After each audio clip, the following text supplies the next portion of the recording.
Hello and welcome to Share International Live. Welcome to viewers from around the world. The overall title of the series is The Imperative of Change Towards a Sane and Just World. Today we're talking about the voice of the people, harnessing people power for systemic transformation. People everywhere are trying to make sense of our world. How do you explain the world to your children, for example? Why do our political, economic, and social systems seem to be failing? Are there solutions to our problems? It is obvious that we need to rethink everything, to redefine ourselves and our values. And in these webinars, we're exploring life's big questions. What is life for? What do we know of our true nature? If 2020 taught us anything at all, it is that life on this planet is interdependent, interconnected, and change is essential if we are to create a just world in which all 7.8 billion of us can flourish. Now, I must say this, we chose this topic some time ago, and I think we need to define what we mean by the voice of the people and people power. We would like to emphasize that we're talking about evolution, not revolution. We're emphatically not advocating violence or aggression of any kind. Informed world public opinion, that's what is required, that's what's needed. So it's facts, not opinion, science, not propaganda, truth, not manipulation. And the rule of law should be seen as protecting the rights of all.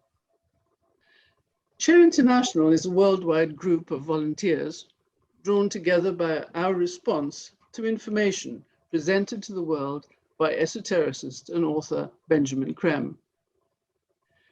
Before I go on, let me introduce the panelists. All three have been associated with Share International for many years. Joining us from Los Angeles is Dick Larson. Hello, Dick. Hi. Dick is a therapist and an educator who addresses issues of practical spirituality and meditation. Elisa Graf is from California, but lives in Germany at the moment. Hi, Elisa. Hi. She's a teacher and translator and a freelance writer. She's also a regular contributor to Share International magazine. Saku Mättö, hi Saku. He joins us from Eastern Finland, where he lectures and publishes esoteric literature. He's also a member of an editorial council for major New Age magazines in Finland, where he's also a regular guest writer. And we're very grateful to Haley Moore, who lives in California. She'll be putting your questions to the panel. My name is Felicity Eliot, and I'm the Amsterdam-based chief editor of Share International magazine and your host for today. I'd like to make a point that I think is important. We're simply presenting information as a possible key to making sense of the world. Now, while we ourselves are convinced that this is a valid approach to reality, we present it simply as a hypothesis. This is not a religion, but a very broad, inclusive definition of spirituality. Benjamin Creme was the latest in a long line to bring up to date the Ageless Wisdom Teachings with information about the emergence into the center of global affairs of Maitreya the World Teacher and the Masters of Wisdom. He, Benjamin Creme, worked in close cooperation with one of the masters who provided him with extraordinary information that we're making available in this way. And it is because this information could help us to find solutions to society's crises that we're presenting these webinars. Now, as we go on, you might occasionally hear references to possibly unfamiliar concepts. We'll stop and try to explain as we go along. And right now, I'd like to just give you a few brief pointers to some of the basic tenets of the Ageless Wisdom Teachings, which you'll hear more about as we go along. First of all, and this is a very big one and very broad, but here goes. All life is one, has consciousness, and is divine and evolving. Human beings are souls in incarnation. evolving through successive lives to eventually achieve perfection and know themselves to be divine, just as the masters have achieved. The masters are those who have gone ahead of us and are here to help us to that same perfection. And at their head is the master of all masters, Maitreya the World Teacher, expected by some as the new Krishna or the fifth Buddha, the Messiah, and so on. Maitreya is here for all, religious and non-religious, and he's concerned with modern problems to end poverty, hunger, the climate crisis, war, and so on, the many problems confronting us now. The World Teacher is here to guide us and to help us make the urgently needed changes ourselves and to inspire us to discover our own divinity. He has certain priorities for the world, and they are that all people, as a basic right, should have adequate food, enough food, adequate shelter, healthcare, and education. And of course, the health of the planet must be restored. Sharing, that is, the equitable redistribution of the world's resources, is a key solution. Maitreya comes to teach us the art of living and in turn to inspire us to experience ourselves as soul. So that's just a little bit the basic facts of our perspective, but our focus today is, as you have heard, on people power as a possible solution, or at least a way of looking at what's happening in the world and how we can tackle the crises that we're faced with. Hard as it may be to imagine right now, we're on the threshold of a brilliant new civilization based on a growing sense of ourselves as one interconnected whole. If that is true, then it follows that our systems must reflect that oneness and our spiritual nature. We'll be very happy to answer your questions, as many as possible, of course, and that will be towards the end of our discussion. So I hope that you can keep them brief and do send them in. So I'm now going to turn to Saku and just ask Saku, would you like to say something about informed world public opinion and what has happened in very recent times? Perhaps you'd like to say something about that, Saku. I'm glad to start joining in on the conversation, and thanks for your superb introduction. I think we're all on board now. Yeah, when we think about how the world is evolving as we speak, as we live in the world that we live in, we have governments who are mostly actually run by old people, older than myself. I'm in my mid-50s, and I seem to be sometimes among the younger ones when we're talking politics. And people seem to be thinking that politics is not a part of spirituality. And that is totally wrong. In fact, politics is a big part of spirituality. And when we talk about spirituality here, it's not only religion, it's everything that has to do with life, of us evolving as people. And when we think about the consensus that we need to have among the people today, we're actually talking about a great number of people, 7.8 billion, as you said there. Obviously, we won't be able to have everybody on board, but I do remember hearing that we need a certain amount of people, and that amount of people, as you pointed out, the world teacher Maitreya has already been able to gather, if you will. I remember Benjamin Creme's master actually pointing out that there is ample people already there for the change. So I think what we need to do today is turn our focus from the old who have governed up to now, and really start looking at what the youth has to offer. And in fact, I had made a pre-made video for tonight just to introduce what I feel is quite important. And if we would be able to run that video in a moment, but obviously, Felicity, go ahead. Yes, that sounds wonderful, and we're looking forward to it. I just wanted to ask Dick.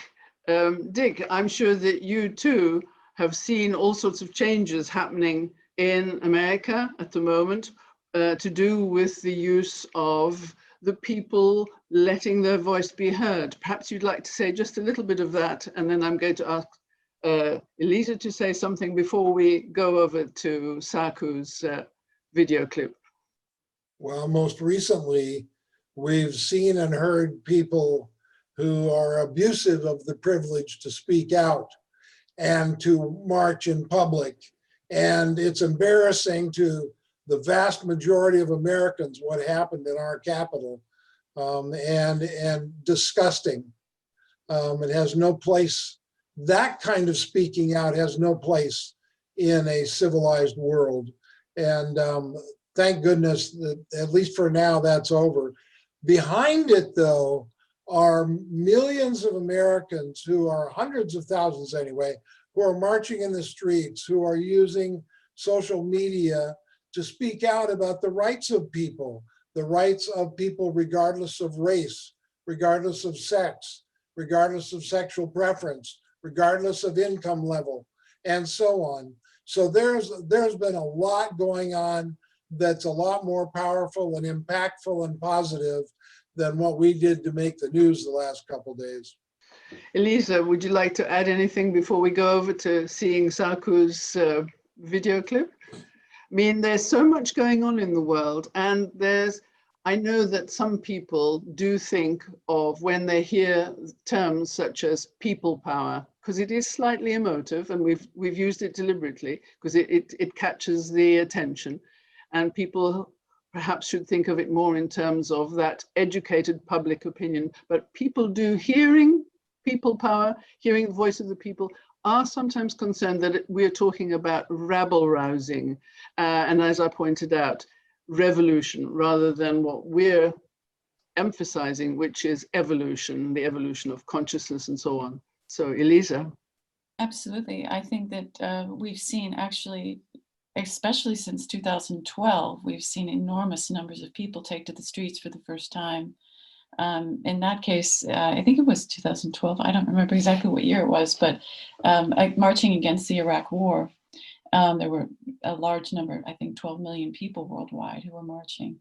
And since that time, I think it's increased quite a lot because, of course, we're coming into these many crises all coming at the same time. The climate crisis, of course, but then now we're in the middle of a pandemic, which has made it difficult, but people still have gone out in the streets, for example, marching for Black Lives Matter, to try and show their support for their brothers and sisters in their own communities who are facing really major issues of race in the United States. So I think we're seeing a real increase of voice of the people worldwide. Great, that's wonderful as an introduction, I think. And now perhaps we'll go over to Saku, and we'll have a look at your video clip. Saku, would you like to say anything about it before we start? Yeah, I'd like to introduce the video. Again, I feel that people power is a multimedia experience, in the sense that a lot of that is happening over the network, the internet today. But especially now that we are in many countries not allowed to be out in the public, nevertheless, people power is something very important. And up until now, it has been a way of us expressing our needs and our requirements out in the streets, la rue, as the French call it. And it's very important to keep that in mind, even though we are now back at home in lockdown in many countries and in many places. So maybe this is a little reminder of what was and what will be. My name is Sofia Axelsson. I am 19 years old. I have been school striking since December 2018, and I've been here every Friday since.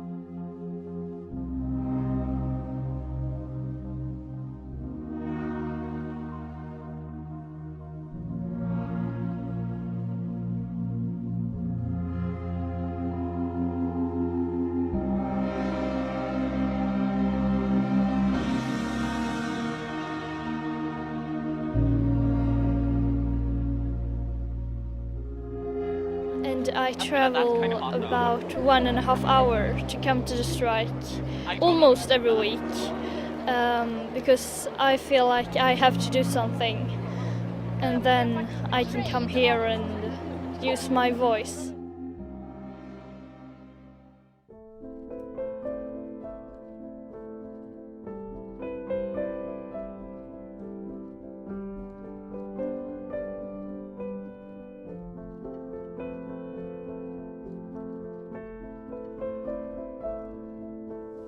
The Fridays for Future is an international movement of school and uni students who skip classes mainly on Fridays to participate in demonstrations to demand climate action from political and economical leaders. Earlier youth activity covers such events as the 2006 Australian Youth Climate Coalition, the 2010 England school walkouts over climate change, the late November 2015 students around the world skipping school on the first day of the 2015 United Nations Climate Change Conference in Paris, the so-called COP20, and so on and so forth. Publicity and widespread organizing began after Greta Thunberg, the Swedish pupil, then aged 15, staged a protest in August 2018 outside the Swedish parliament, holding a placard that read "Skolstrejk för klimatet," or "School Strike for the Climate." And the rest, as they say, is history.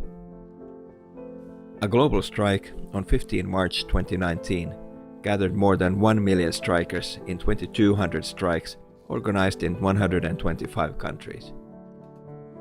The movement today spans all continents, and people of all ages and backgrounds participate in the movement. While there has been controversy over minors playing hooky on school days, in my home country, Finland, the Turku School Board clearly stated that it is the pupils' constitutional right to participate in political activity, a point that previously has not been made in connection with minors. Well, it's electric, actually, led by young people filling the streets, trying to raise awareness for climate change and get the attention of the adults in power. Tens of thousands marching down Broadway. On the ground, energy and conviction. Our generation has been told time and time again that our lives do not matter and we have no historical purpose. We are out here today proving that wrong.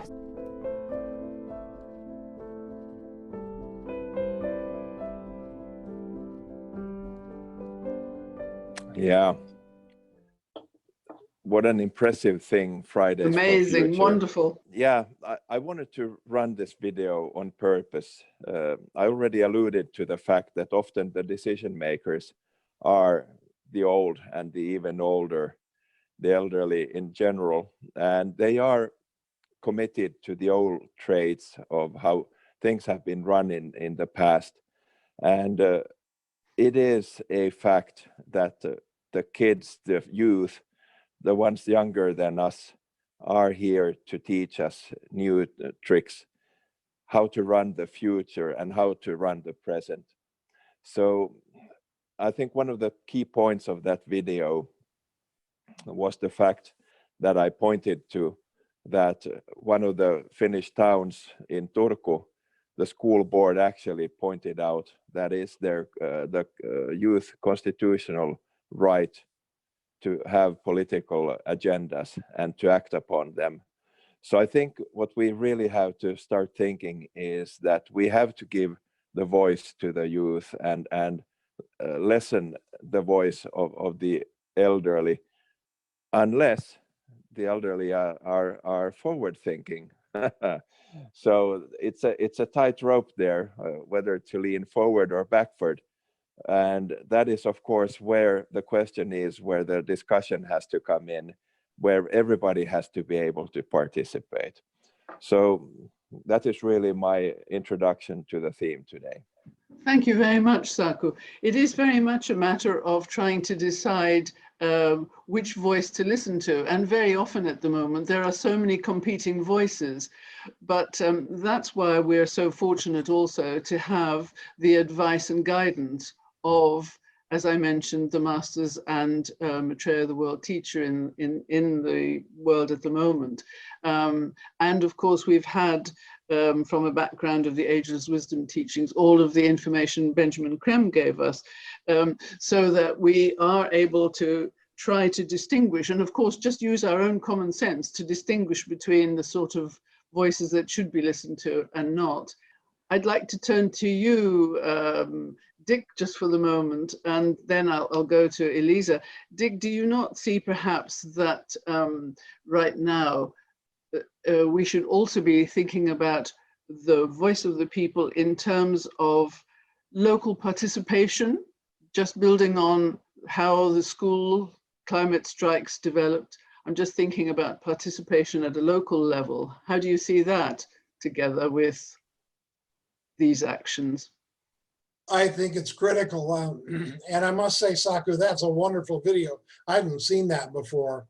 And it really, really makes the point well that it's time to start listening to our younger representatives. That's happening in America with some of the younger people that are being elected to Congress now. Alexandria Ocasio-Cortez is probably one of the most vocal examples of that, 29 years old. And she's not alone. There are 3 other young women who were also women of color who were elected to our Congress. And they're changing things. They're introducing things like the Green New Deal, which is now going global, and actual legislation that is being proposed. On a local level, we're seeing the same kind of thing in different communities. Some communities are resisting the idea of protecting our ecology, and other communities are stepping up, and they're reducing the emissions on cars, on automobiles, and on trucks. And all kinds of local steps are being taken. And the masters told Benjamin Creme that that was really important, that people act not just on a national level, or even a state level in the United States, but on the local level, because it's the local people's needs that they're aware of. And so we're seeing it across the United States. We're seeing young people marching all over. And I just love that video. Thank you.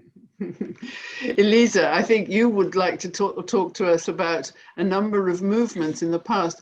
And I think we need to really emphasize one point, and that is based on some academic studies done by Erica Chenoweth, a United States academic, who in a long series of statistical analyses came up with the fact that it only takes 3.5% of the population who, and if they sustain their efforts and at the same time maintain absolutely peaceful demonstrations and protests and various kind of actions related to it, that it only takes 3.5% of the population in order to make a change, to bring about change. But the key there is peaceful. And I think, Elisa, you wanted to say something about peaceful demonstrations and marches and developments in the past and now.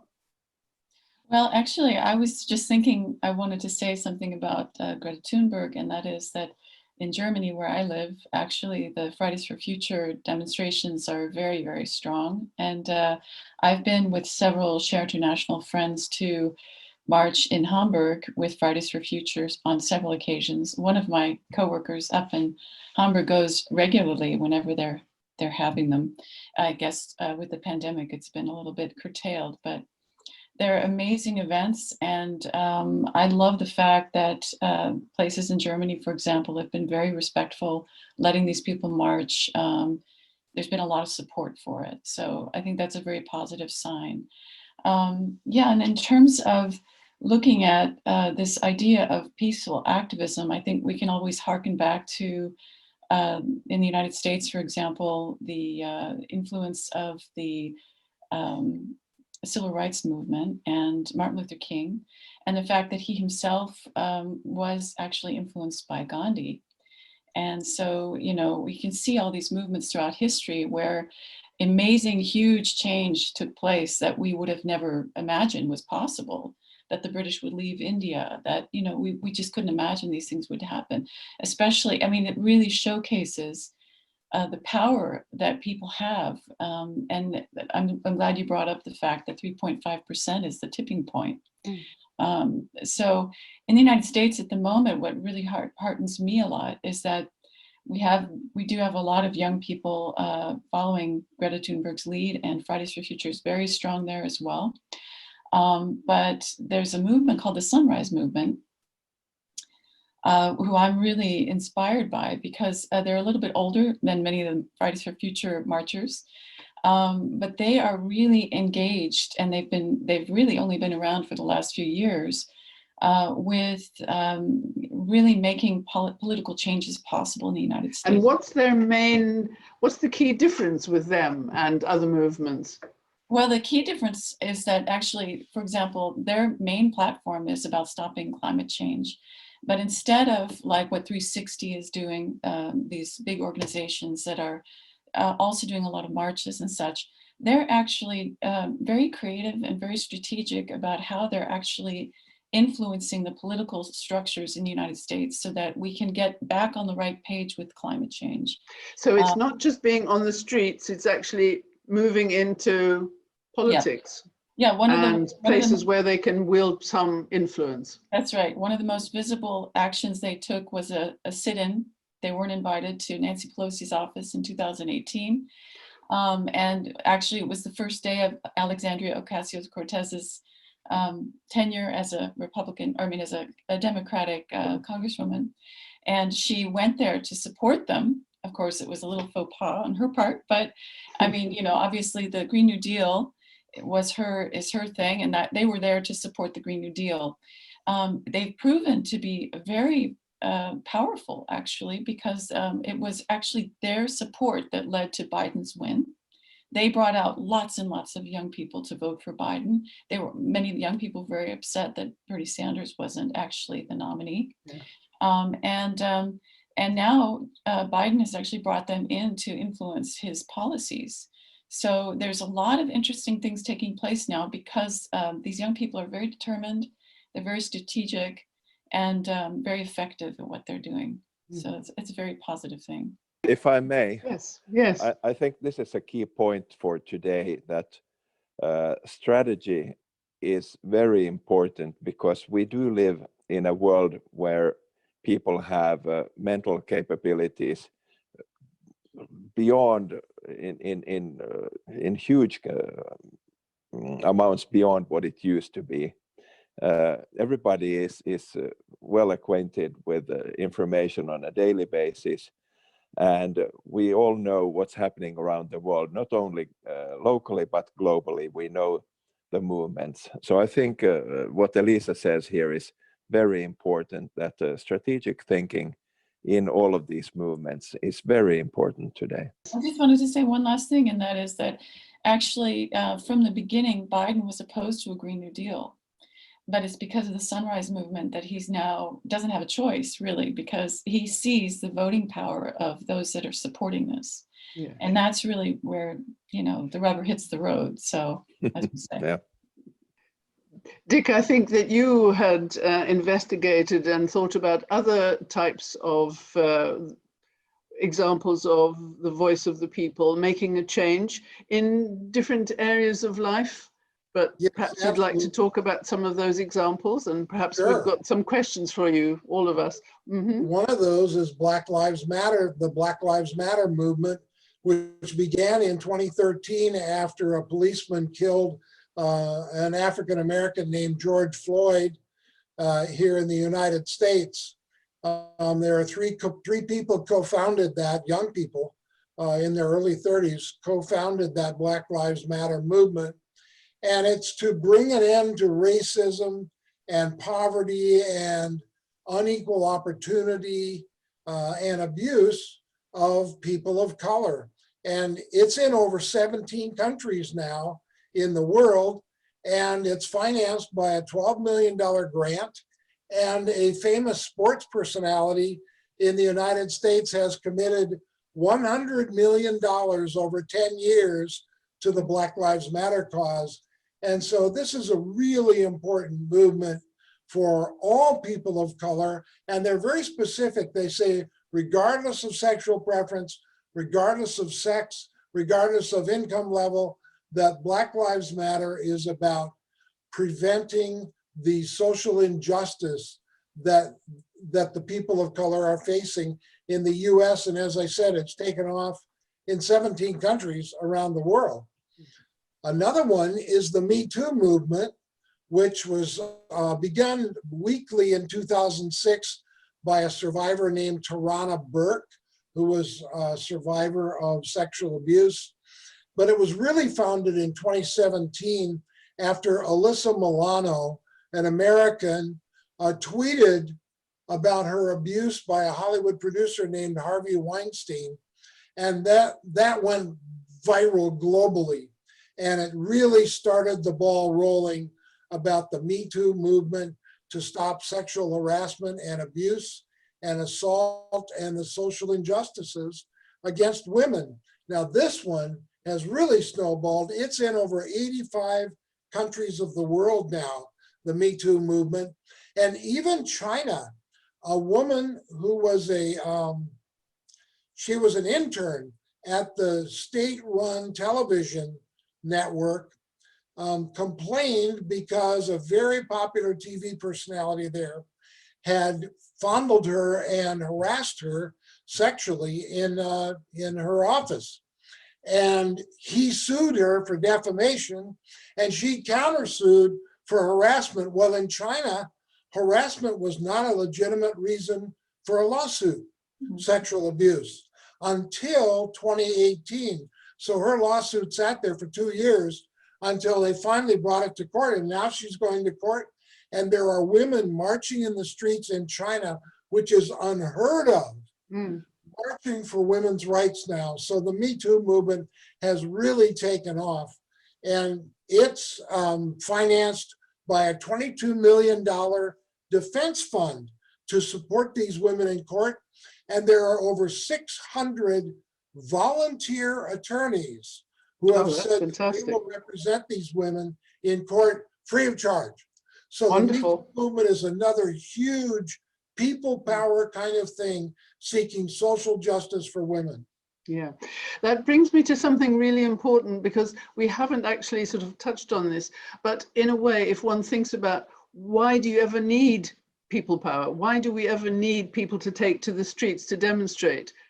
And it must be, and it is, as we've seen throughout history, and particularly in recent years, it must be because there's an absence of justice. There's an absence of social justice. There's something that people are reacting to, something that they're resentful for, about something that they're demanding, and they see that their rights are not being met. And this is because our world at the moment is unjust. And I mean it in terms of absolutely everything we've touched on so far. And this is why it's so important to go back to the United Nations Declaration of Human Rights and think about how little has actually been done throughout the world, although we pay lip service to that, how little we've actually done so that it is brought into every single country as a matter of course that everyone needs to eat. Everyone needs all of the priorities that we just talked about. Right now, today, I'm sure you've all seen it. You turn on the television and you see poor refugees standing in the snow in Bosnia. Their camp has just been burnt down, and there are people standing there barefoot or perhaps just with open-toed sandals on, standing in the snow. And I heard one man today saying, and these are people who have maybe traveled from Afghanistan, India, Middle East, all sorts of places, Africa and so on, and they've reached Bosnia in an effort to try to get to a part of Europe where they simply want to have a little life so that they can feed their children and send money back to a family that is perhaps suffering in some way in their hometowns. And one man said, "Please help us. I'm just asking the world, please help us. There's too much snow. It's too cold." And so I'm just bringing this up as an example, and there are millions of examples like this every day. Well, billions is an exaggeration perhaps, but there are millions of people suffering in some way. And people power comes about because I think humanity has an innate sense of justice. We have an innate sense of our rights, and we know that they're not being met. And it takes people power, it takes all of us to work together to get things done. And those of us who are young at heart, Saku was talking about the young ones, some of us are young at heart enough to take action, aren't we? So that's where we have to move towards, I think. Absolutely. Times are changing. You know, what we're proving through marching in the streets and social media is that the people of the world can change the world. The people in government have to listen to the will of the people these days, because communication is global now. And the will of the people is starting to run the world. If our government representatives don't do what the people want, we throw them out. Yes. And so the will of the people is a very, very important facet of life on this planet, I think, going from here forward.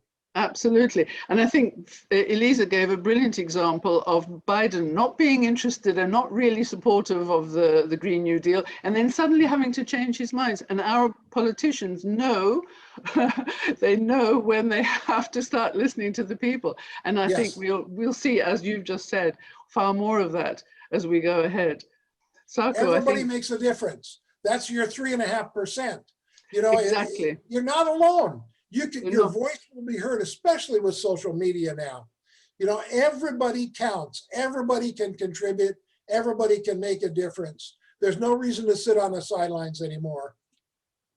I think one of the key issues that we have to keep in mind is that political leaders do want to get re-elected, and they always have the bigger and the deeper pockets telling them what to do. And they need to balance that off on what the people actually really need and want. And if we do show our will in the streets and in the numbers, the political leaders have to abide by what we require. There's no exception to that. That's how it is. Yeah, along those lines, actually, I wanted to just say that, you know, we just had also in the United States an incredibly wonderful win on Tuesday. Yes, Georgia. Georgia, these two wonderful candidates beat their Republican incumbents in a runoff election. And what I heard was that because of the activism that took place, especially since the presidential election on November 5th, there were literally 70,000 new Georgian voters that were set up to vote for this in this election. In fact, there were 10,000 more voters who had never voted before, who didn't vote in the presidential election, who voted in this one. So you see that this activism is really taking off, and people are really taking it very seriously. And I think it also speaks to the disenfranchisement that has grown quite a lot in the United States, especially in the last 4 years. More and more people are struggling economically. More and more people are, you know, having to face these issues, whether it's police brutality, whether it's homelessness, whether it's joblessness. And so not only in the States, by the way. Yes, of course, all around, yes, all over the world. Yeah. Well, I just wanted to say that I think the pandemic is causing empathy to burst out among a lot of people around the world. You were talking about the homeless, Felicity, and I know around the world, people are trying to come up with proposals now to provide health care and to provide food and to provide housing for these millions of homeless people across the world. And I just think there's a lot of empathy that's being expressed now. And again, it's another example of people coming together for a good cause and really creating an effect. I think we're going to see an awful lot of changes in a very short period of time around the world. Pretty soon we're going to stop and take questions, but right now I'd like to just go back to our basic information, which is the perspective from which we speak. And that is just to mention that Maitreya the World Teacher and the Masters stand behind the voice of the people. They encourage the voice of the people. They encourage people to take action for justice, to change things. And it is partly because they're here, and they're here partly because humanity is ready for the changes and to make the changes, that it all becomes possible. And this is becoming heightened. We see these tendencies becoming heightened. Now, we know from information given to us by Benjamin Creme that in fact Maitreya the World Teacher and some of the masters are often at some of the major demonstrations around the world, particularly those calling for something rather than against something, calling for justice, for peace, for equality, for a new way of life. And they're there supporting, galvanizing, and encouraging people. This, of course, always has to be within the rule of law, within the law, and to maintain respect for the culture and the way of doing things in modern societies. Nevertheless, they're there supporting and encouraging this, not to riot, but to steady, peaceful, committed action to make changes. We have to be realistic at the same time and say there are vested interests, very large multinationals. I was just looking today at how the media is organized and how much of the media, particularly in certain countries, is in the hands of very few people. And we see right now, not only in the media, but throughout our societies, we see enormous polarization.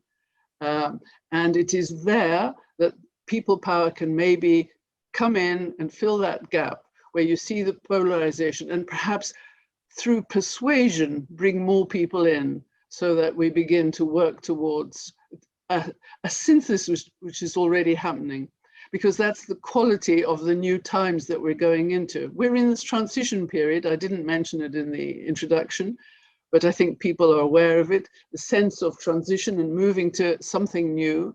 And the quality of the new time seems to be one that's bringing people together. And as Dick mentioned, there's empathy really bursting out, as you put it. I think one of the key issues why it's also very important to demonstrate and especially participate in the demonstrating is that it actually brings us hope. It gives hope on an individual level when you're part of the bigger picture, when you're part of 10,000, 100,000 people moving in a group towards a single target where the speeches will be held. It gives you hope for the future, and it is making the whole thing more tangible, more concrete. And I think that is also one big part of it all. It certainly is. And I know that all of us have probably taken part in demonstrations and protest marches and so on, and is one of the best, most exhilarating experiences one can have, I find. And it always gives you hope. But I wanted to say, we've talked about some of the problems, but this is really about the hope for the future and the hope for now, and the necessity, the absolute necessity of getting busy, leaving behind any inertia that we might still have holding us back, and get on with making the changes with others. And it is definitely a very hopeful time. And as I said, we're on the verge of great change, and this change has to happen very soon now. I'm going to leave some time, if I may, if that's okay with everyone, unless somebody wants to come in just with some last comment, because we could go to the questions now. I just wanted to say one quick thing, and that is that I think it's really important that we also focus on the fact that a lot of what's going on in terms of this empathy that's being generated, that we're feeling, that is being expressed through all of this activism around the world, marches and so forth, is really about sort of demonstrating that we are ready to become a family. We're ready to, there's so many people around the world who get it, that we are one human family. And that's absolutely a prerequisite. Before the masters can actually be here in the world, we have to demonstrate that we're ready to hear their message. That's right. That's the baseline for us. Yes. Humanity has grown up, and a lot of us now are in touch with the fact that we're a living soul. And when you get in touch with the soul, the Ageless Wisdom tells us that the first thing the soul wants to do is serve. Exactly. And so we're starting to see people waking up now and wanting to serve others And I think it's a snowball rolling down a hill that's just going to gain speed and gain momentum as time goes on. It's a great time to be alive because there is a lot of hope. I couldn't agree more. It certainly is. And now, Haley, I hope that you can join us because we'd like to hear some of the questions that are coming in. Hi, Haley. Hi. Hi. Yes. Thank you. Are there lots of questions? Yeah, we've got some really good questions. The question was, I'd like to know more about the relevance of the Ageless Wisdom Teachings to these different movements. How is it relevant to everything that's happening now? I think the really important thing to always start with in terms of understanding the Ageless Wisdom Teachings is that they're very practical, and that essentially it's a baseline for us to understand how the world works, who we are in this world, and also our relationship to others and the relationship between everything. So I think that actually, if we understand ourselves, as I said before, as one human family, as a member of the human family, which is a worldwide family, that we are all one. And the Ageless Wisdom Teachings talk, of course, about that. And I think that that's something that people are experiencing in their hearts, but this gives them some kind of a framework to understanding it. And so I think that the Ageless Wisdom Teachings are very practical. They help us to see our relationship to each other and to the world, and they can give us great guidance in these crazy important times. One of the things that the Ageless Wisdom has taught us is that there are great laws that govern the universe and life on planet Earth. And for example, I was talking about Black Lives Matter and the Me Too movement. One of those laws that when people become aware of it, they're going to see life differently, and these kinds of issues are going to start to fade away. And that is the law of rebirth or reincarnation, that that our soul picks up different bodies. After we die, we attach to a new fetus, and we're born, and we pick up right where we left off every time, so that we continue to advance and evolve. But then once you have had thousands of lifetimes, which if you know your living soul you've had, then you've been every race. You've been both sexes. You've been a parent, you've been a child, you've been a father, you've been a mother. You've been everything. So prejudice makes no point, makes no sense, because there I go in a previous lifetime or in my next lifetime. You know, I could very well be a person of color or the person of the opposite sex. So once we start to understand the law of rebirth and that we've been everything you could be on this planet, it doesn't make any sense to criticize people for what they look like or for the differences. We need to start celebrating the similarities. Let me throw in the K word, that is karma. Law of action and reaction, because I think, like Dick, you said, there's no sense in doing against the laws. So the same goes to karma. We do know that what good we bring into the table, then in a later stage we can pick up the equal amount of good.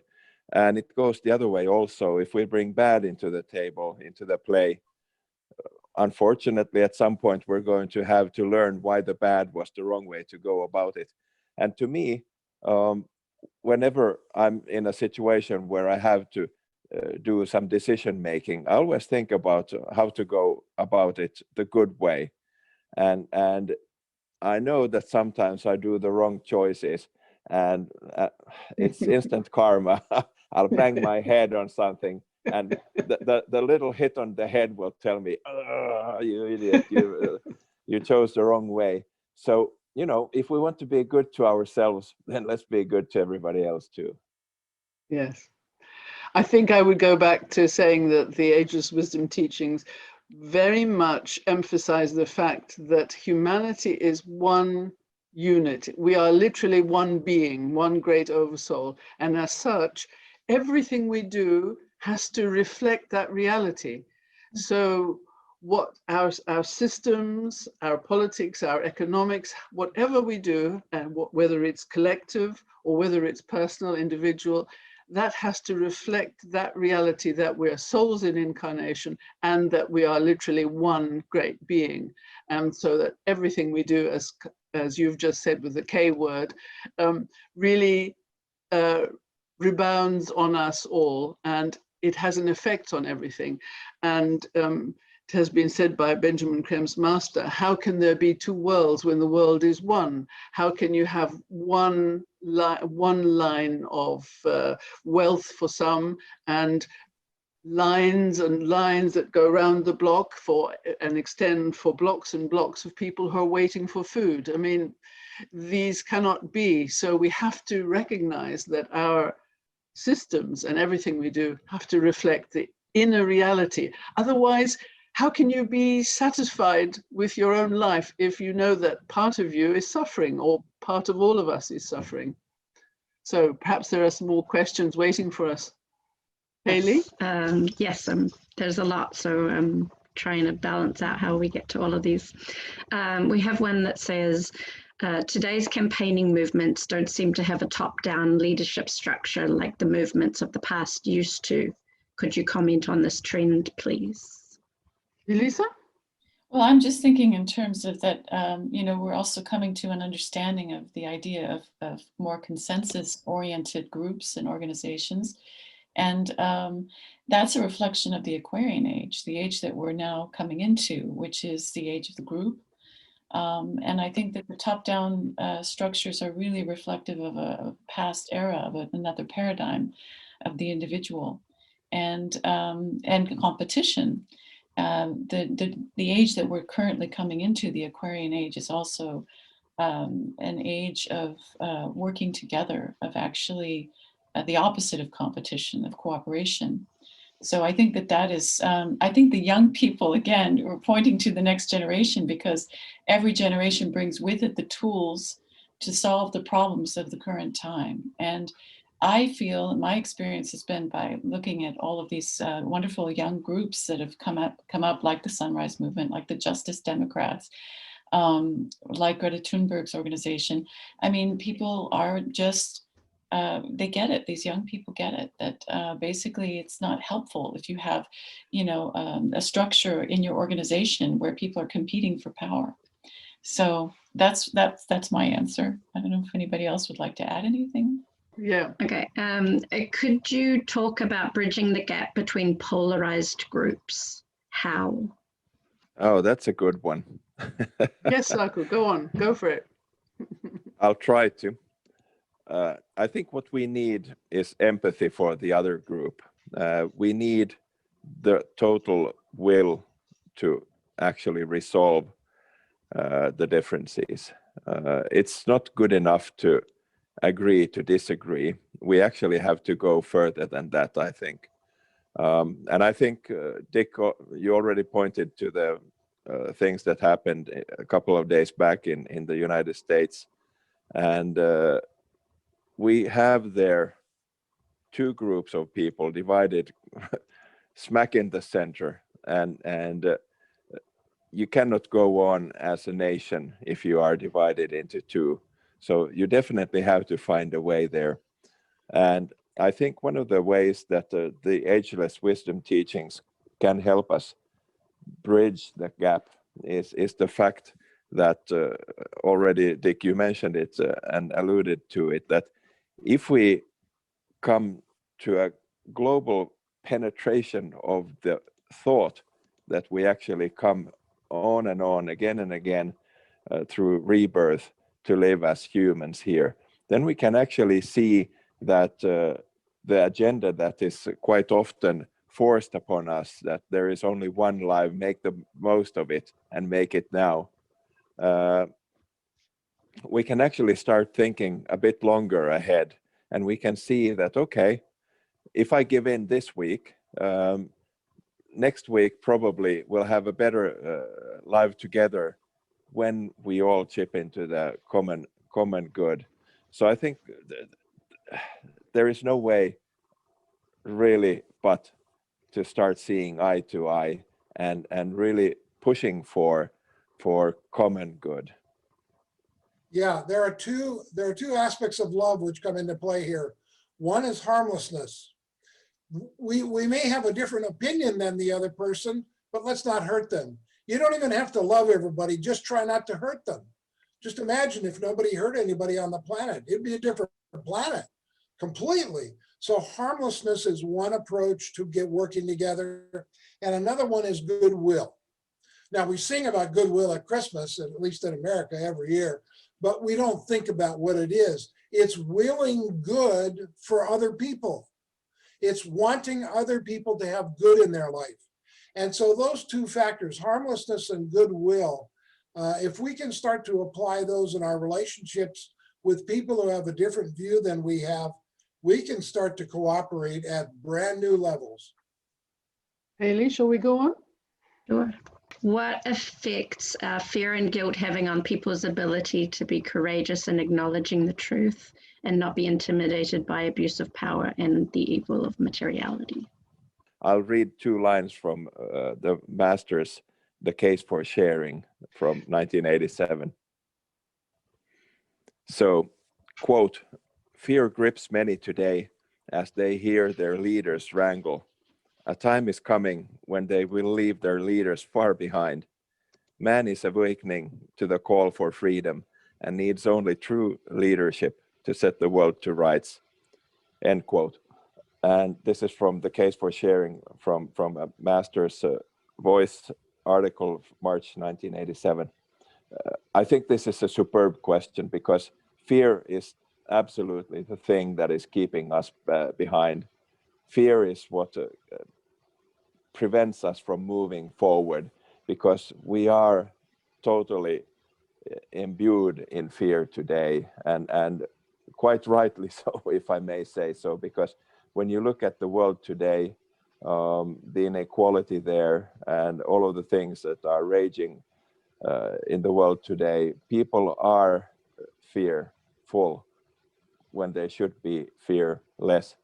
And I think that is one of the things, the attitude of fearlessness that we have to start to giving to one another. Like Dick, you were saying that we have to will good. We also have to will fearlessness. One of the characteristics of the Arab Spring and subsequent demonstrations and protests has been that many people have said they have lost their fear. They have lost fear of life, of losing their lives, and they have lost fear for themselves because they're so focused on the goal that has to be achieved. So people are learning to overcome their fears. But I know, and you're quite right, that many of us are rendered passive or inert by fear. And I think that was such a brilliant quote, and I'm glad that you were able to put your finger on it, because it does indicate how it's for each of us to find a way through that fear and still continue to do what we know that should be done.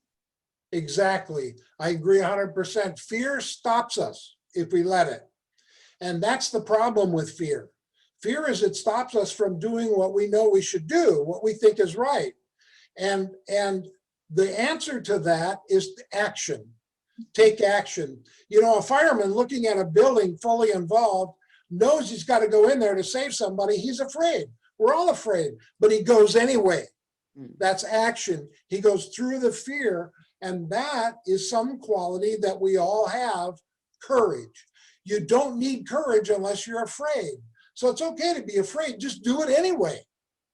That's courage. It's the yin and yang of life. If you're not afraid, you don't need courage. But when you are, it's courage that the action gets through the fear. Yeah, I couldn't agree more, Felicity. I think I'm very, very inspired by these young people that we started speaking about today, because in many cases, these are young people who's the first generation to really fully experience the full effects of climate change. And, you know, we could say that they really have a right to be apathetic because things look really bad. Yes. But you can see they're galvanized, and this really inspires me. And I think many people of my generation, our generation, So I think that, you know, there's great hope in that. Mm. Haley? There's a few questions along the same line. It's talking about how we address misinformation in mainstream media, social media, that kind of a thing. So I was just wondering if anybody had comments. I did mention in the beginning, I think, or at least I hope I did, that really what we need is fact and not opinion, science instead of manipulation, sticking to the truth rather than distortion of reality. And we need to continue to speak clearly and factually and make the case for what the reality is. And I know that many people are brainwashed and they have difficulty hearing the truth. And I know that perhaps it will take another 2 to 3 years before the truth will out, but the truth will out and people will see the facts of the matter. And I know that people are actually, this is one of the things that the masters have said. The best thing that you can do for humanity at the moment, one of the best ways you can serve, is to become what we call mentally polarized. That's just some jargon. But what it means is use your mental capacity, look at the facts, see the facts, be clear-minded, and act accordingly, and do not allow yourself to be pulled hither and thither all over the place by your emotion and what has been referred to as a frisson, a sort of delight in the excitement of being stirred up emotionally to some cause, which we have just seen in the last few weeks, in the last few days. And that, if you can get over that and stand aside from those sort of feelings and emotions and that sort of sentiment, which brings you into those sort of conspiracy theories very easily. I think that's the way to go. Yes, and do your homework. Do your homework. If you're getting misinformation, Greta Thunberg said, if you do your homework, you'll see the need for change. Mm-hmm. And she's absolutely right. Do your homework, use your mind, like Felicity said, and do the work. And then use your discrimination. You know, intuition is an interaction between the mind and the soul. Use your intuition, use your discrimination, and it will tell you what's accurate and what isn't. But first, do your homework. Folks, I think we need to take one more question and then we need to wrap it up. I need to thank you all, etc. So, and then there's a last screen coming for those watching, for our viewers. There's a final screen which will give you some further information about things that we haven't been able to deal with yet, but it will give you information about where you can find more information and the dates of the next 2 webinars with different teams will be the 13th of February and the 13th of March. But everyone who has been with us today will receive notification of the next webinars. So we just need one last question to wrap up before I thank everybody for their contributions today. Haley, one last one. Okay, this one, bringing it back. What evidence, not belief, is there for the existence of Maitreya and the masters and of Maitreya being in the world now, assuming he exists? Right, who would like to go with this one? Everyone wants to say something, I'm sure. Elisa, do you want to start? Well, actually, my personal feeling is that the evidence is, it's very clear that the amount of change that we're seeing in the world everywhere and the voice of the people coming into power is a result of Maitreya's presence in the world. So that's the first thing I think that we can turn to. In terms of other things, we do have photographs that show that Maitreya appeared in Nairobi, Kenya in 1988, and many people have also since then had their own contact, and we have stories that tell that people have actually met Maitreya before in disguise. As Felicity pointed out, he's also been at many of the rallies around the world, and many people have had contact on some level with him. Right. Maybe other people would like to chime in and talk about that. Dick, for you? Sure. You said at the outset that we're not asking people to believe what we say. That's true. We're not here to convince anyone that what we say is true.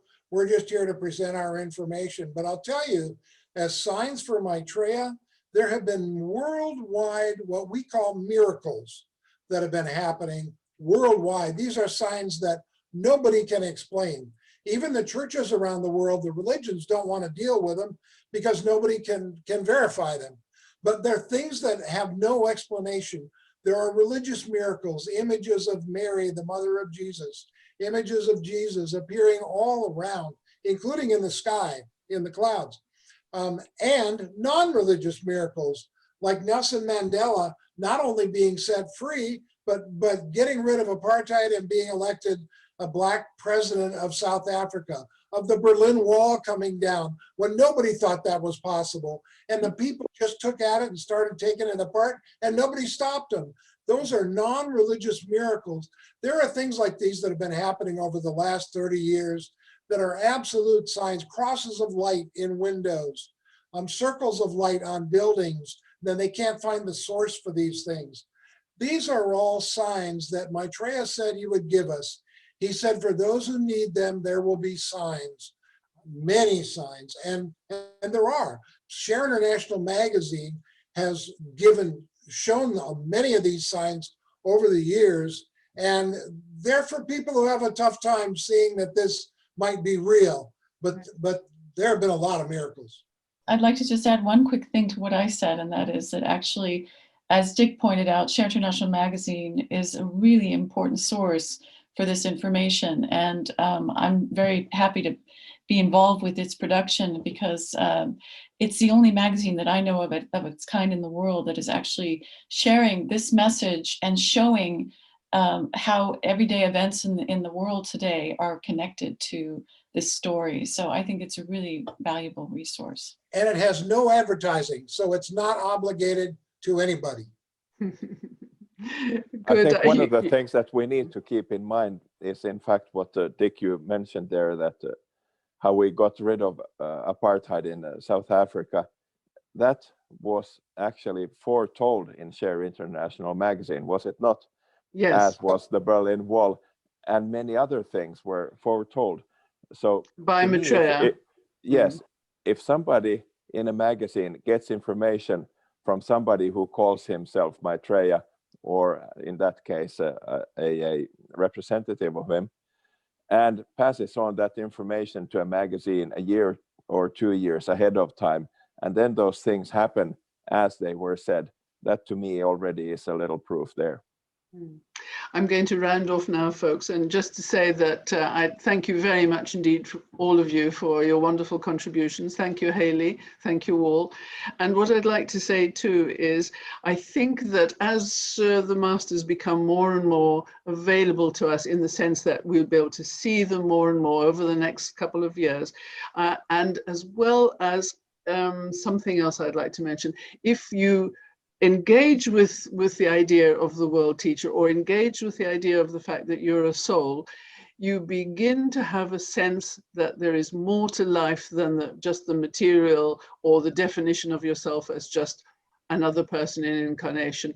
You know, you begin to know yourself as a soul, and that begins to make sense of life in a way that it hasn't made sense before, perhaps, and it gives you a sense of yourself as being connected with everything. And to me, that is one of the greatest proofs that there could be, that there is more to life, and that there is a possibility. And if people leave us today with just a sense of the possibility that what we're saying may be true, or that they are inspired to take action on the behalf of humanity, to take action and be part of a demonstration or a march or a movement for change, that will change you and that will convince you.